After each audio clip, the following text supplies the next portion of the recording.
Ini adalah contoh sederhana bagaimana Eva bisa digunakan untuk progress report meeting. Projectnya khusus, jadi Anda diminta untuk menjadi project manager. Ada grid wall ya di Cina. Nah, kemudian tugas Anda itu adalah bikin ngecat semuanya warnanya pink misalnya. Nah, warnanya pink. Kemudian panjang dari temboknya adalah 100 km. Oke. Kemudian sudah diketahui juga Anda harus selesai dalam 20 bulan. Total anggarannya 100 juta US dollar. Ini keseluruhan ya. Kemudian tentunya planning sudah selesai, eksekusi dimulai. Pada bulan pertama dilakukan progress report. Oke. Jadi yang ini plan tadi, yang ini sudah mulai eksekusi, sudah ada report yang masuk. Di akhir bulan pertama sudah dikeluarkan uang sebesar 6 juta. Kemudian dari engineer di lapangan juga dilaporkan bahwa kita realnya baru atau sudah ya, nanti kita lihat, sudah mengecat sepanjang 10 km dari 100 km tadi. Jadi ini sudah selesai. Warnanya ungu. Oke. Pertanyaannya, pertama, kurva S atau baseline-nya seperti apa? Kedua, bagaimana status Eva-nya? Nah, silahkan sebelum kita bahas, Anda pause dulu, kemudian coba sendiri, setelah itu kita cocokkan hasilnya. Untuk kurva S-nya cukup sederhana ya guys, jadi jangan lupa selalu beri label, Anda engineer, gambarnya harus lengkap. Di sumbu Y adalah satuan moneter, dalam hal ini US dollar ya. Kemudian di sini waktunya bulan. Oke. Kira-kira begini. Nah, biasanya kurva S akan tentunya dimulai di titik 0,0. Kalau saya biasanya gambarnya saya beri garis bantuan untuk mendapatkan titik terakhir. Karena 20 bulan berarti ini 20. Kemudian kalau di sini 100 berarti 100. Kira-kira kurva S-nya seperti apa untuk kasus khusus ini? Oke. Kurva S-nya kalau menurut saya harusnya seperti tidak seperti huruf S tapi seperti ini. Coba kalau kalian punya ide yang lain silahkan nanti dibahas di Google Classroom. Ini adalah baseline kita. Oke. Kemudian 20 bulan ini adalah now. Oke, jadi baseline selesai pada saat perencanaan, setelah eksekusi dimulai, maka inilah titik now kita sekarang, bulan pertama. Oke, kemudian kita coba plotkan di sana, expenses-nya 6 juta US dollar. Oke, jadi karena garisnya lurus, sekali lagi, baseline lurusnya ini tentu harus ada justifikasi dan Anda silahkan mendiskusikannya di Classroom, Google Classroom. Karena garisnya lurus, maka kita akan punya budget atau baseline-nya, budgeted cost of work schedule berarti ya, itu sebesar 5 juta dolar. Jadi dari baseline kita akan tahu budgeted cost untuk work schedule atau baseline-nya sama dengan 5 juta dolar. Dari mana? 100 juta dibagi 20 bulan. Kemudian 5 juta USD. Oke, clear. Kemudian dari progress report diketahui expenses-nya adalah 6 juta. Artinya kita punya actual cost of work perform sama dengan 6 juta. Karena 6 juta taruh di sebelah atasnya. Oke. Itu adalah ACWP. Kemudian kita perlu satu variabel lagi, yaitu on value atau budgeted cost of work perform. Perlu satu data yaitu progress. Karena 10 km itu berarti kita sudah progress 10% dari 100 km. Berarti ini 10%. Berarti WCWP-nya adalah 10%, ini adalah work perform dari total budget untuk pengerjaannya yang sebesar 100 juta. Kita dapatkan 10 juta US dollar. Oke. Jadi kita sudah mendapatkan 3 variabel yang dibutuhkan. Kemudian tinggal menghitung, kita pakai boleh variance atau indeks. Katakanlah pakai indeks berarti bandingkan BCWP dengan ACWP. Oh ya guys, saya juga nggak hafal rumusnya ya. Saya hanya biasanya begini aja. Bandingkan, selalu ada BCWP di dalamnya, coret-coret, berarti kita bicara cost. Berarti ini cost performance indicator. Sama dengan 10 dibagi 6. Berarti 1,6. Gitu kan ya? Atau 160%. Wah, berarti dari sisi budget kita sangat baik. Penghematannya keren. Karena jauh di atas 100%. Oke. Satu lagi, kita akan gunakan BCWP dan BCWS. BC-nya kita coret, berarti kita bicara schedule, performance index. BCWP-nya sudah kita dapatkan 10 juta dibagi 5 juta. Berarti kita punya 200%. Nah, dalam kasus ini berarti kita bisa simpulkan bahwa project sampai hari ini, di minggu pertama project berjalan, kita punya double excellent performance. Dari sisi cost juga oke banget, dari sisi schedule juga ahead banget. Jadi saatnya untuk syukuran dan makan-makan, karena everybody happy dengan progresnya.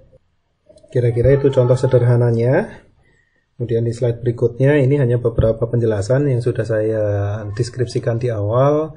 Apa itu schedule variance, apa itu cost variance, for the sake of completeness ya. Silahkan nanti dipelajari, dibaca-baca ulang.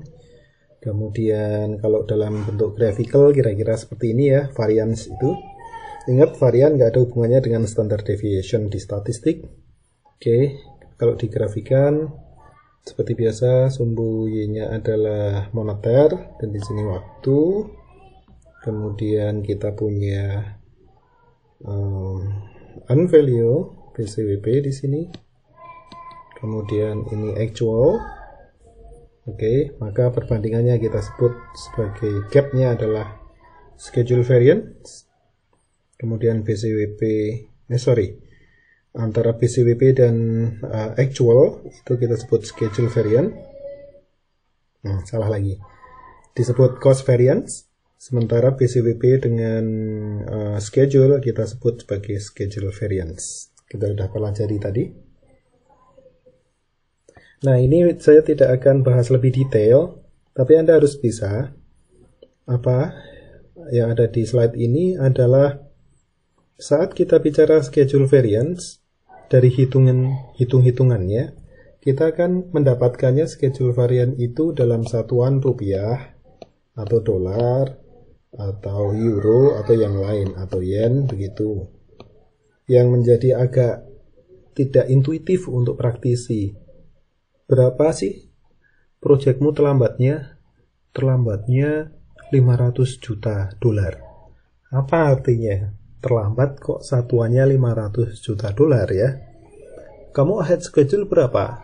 Dari schedule varian didapat misalkan kami sudah ahead senilai 50 miliar rupiah. Masih bisa coba dipahami sih, tetapi aneh aja wong ahead schedule kok satuannya rupiah. Nah, slide ini mencoba memberikan cara bagaimana mengkonversi schedule varian yang satuannya tadi adalah dolar atau rupiah menjadi satuan hari, minggu, bulan, atau satuan waktu yang lainnya. Silahkan nanti Anda pelajari. Kalau belum clear, kita diskusikan di Google Scholar. Poin utamanya mudah sekali. kita punya BCWP, oke. Kita punya BCWS atau baseline kan ya, baseline. Kemudian ini unvalue. Kemudian kita akan punya sumbu di sini, tetap ini rupiah ya atau dolar, dan di sini waktu. Jadi gambar ini sebenarnya adalah gambar kurva S plus data-data lain yang di zoom in pada daerah tertentu sehingga lebih mudah untuk dilihat.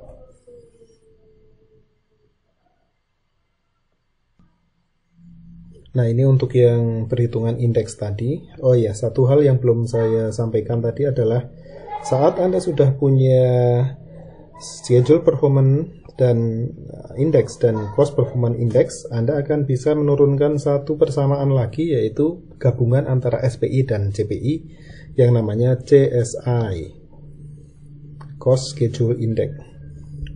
Untuk saya tidak terlalu preferable menggunakan CSI, karena CSI itu ya malah menggabungkan kembali antara schedule dan cost. Tadi kita udah repot-repot memisahkannya biar kelihatan clear kinerja masing-masing aspek. Sekarang malah di blur lagi karena mix up. Tapi anyway, silahkan gunakan itu jika menurut Anda perlu. Nah, salah satu keunggulan penggunaan indeks atau indikator CPI SPI adalah karena kita tidak hanya bisa melihat snapshot. Snapshot itu artinya kan pada satu waktu gitu. Anda belajar yang namanya dinamika terhadap waktu. CPI dan SPI bisa Anda gunakan untuk melihat tren kinerja proyek Anda dari waktu ke waktu. Tidak hanya snapshot di satu titik, satu waktu, tetapi akan bisa melihat di waktu yang berbeda. Nah, anak TI biasanya kalau sudah punya pola data terhadap waktu, maka dia akan bisa melakukan forecast ke depan. Nah, itu poinnya. Setelah melihat tren dan pola data yang seperti ini, maka Anda akan bisa melakukan forecast. Oke, sekarang saya masih di titik ini. Proyek belum selesai, masih ada tahapan-tahapan berikutnya. Tetapi dari data-data historical yang sudah ada ini, saya akan bisa memprediksi kira-kira ke depannya seperti apa kinerjanya. Akan membaik, akan memburuk, dan seterusnya. Nah, itu adalah fungsi lain dari indeks selain untuk mendapatkan, mengcapture, men-snapshot kondisi pada satu waktu. Melihat tren adalah fungsi yang lainnya. Gimana cara melihat trennya? Silahkan nanti dilihat di slide kita. Di slide kita Anda akan bisa melihat bagaimana tren itu biasanya dikaji atau diinvestigasi. Slide lengkap. Kalau belum clear, kita bahas di Google Classroom.